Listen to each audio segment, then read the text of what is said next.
What's up guys? Ito po yung nahuli namin na isda. Nahuli namin to sa pamamagitan ng Bingwit. So habang abala o habang kami ay lumalayo sa public or yung tinatawag na social distancing.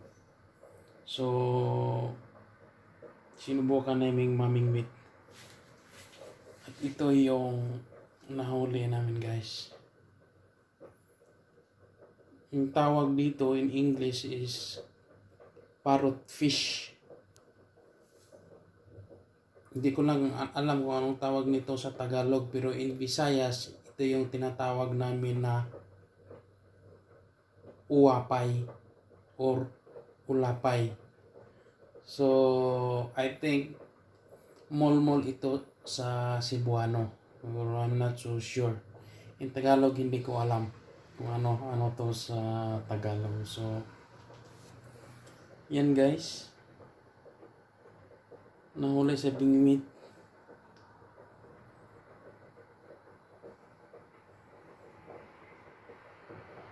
Dalawang dangkal. Ayan. 1, 2 dangkal. Okay. So ngayon lulutuin ko ito ngayon. Yung iba gawin kong iprito ko yung ibang laman niya, tapos yung ulo itutula ko guys. Masarap ito sa tinola, pampalakas ng kalusugan, lalo na ngayon na may coronavirus. So masarap to lagyan ng gulay guys. So pag meron kayong time, mamingwit din kayo para makahuli kayo ng ganito. Thanks for watching guys. If you like this video, hit like and subscribe to my channel.